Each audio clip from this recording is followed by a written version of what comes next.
Be ready. Start. Thus, in view of the above, the law on the issue can be summarized to the effect that if a Hindu female has been given only a life interest through will or gift or any other document referred to in section 14 of the Act 1956, the said rights would not stand crystallized into the absolute ownership as interpreting the provisions to the effect that she would acquire absolute ownership stroke title into the property by virtue of the provisions of section 14(1) of the Act 1956, the provisions of sections 14(2) and 30 of the Act 1956 would become OTOs. Section 14(2) carves out an exception to rule provided in subsection 1 thereof, which clearly provides that if a property has been acquired by a Hindu female by a will or gift giving her only a life interest, it would remain the same even after commencement of the Act 1956, and such a Hindu female cannot acquire absolute title. In order to operate as res judicata, the finding must be such that it disposes of a matter that is directly and substantially in issue in the former suit, and that the said issue must have been heard and finally decided by the court trying such suit.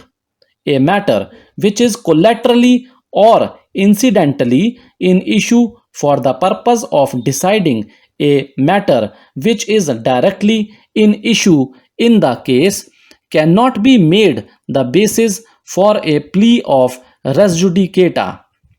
A question regarding title in a small cause suit may be regarded as incidental only to the substantial issue in the suit, and therefore, when a finding as regards title to immovable property is rendered by a small causes court, res judicata cannot be pleaded as a bar in the subsequent regular suit for the determination or enforcement of any right or interest in the immovable property. Thus, it is evident from the above that the small causes court cannot adjudicate upon the issue of title. In the instant case, therefore, the trial court has rightly refused to go into such issue, and neither can any fault be found with the findings recorded by the courts below in this regard. Furthermore, as it is an admitted fact that defendant numbers 1 and 2 were tenants of the original plaintiffs, the question of title could not be adjudicated at the behest of the appellants under any circumstance.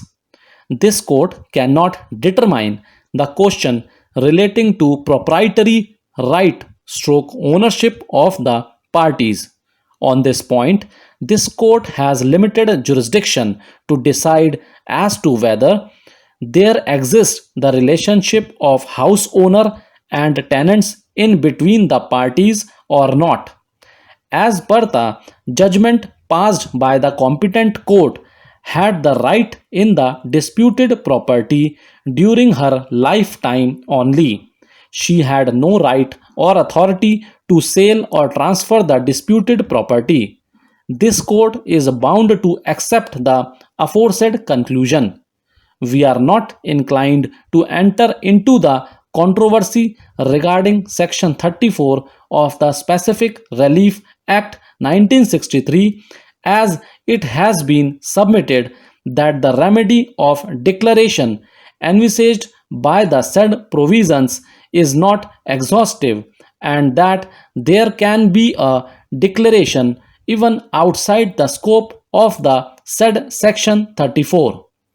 In view of the above, we do not see any cogent reason to interfere with the impugned judgments.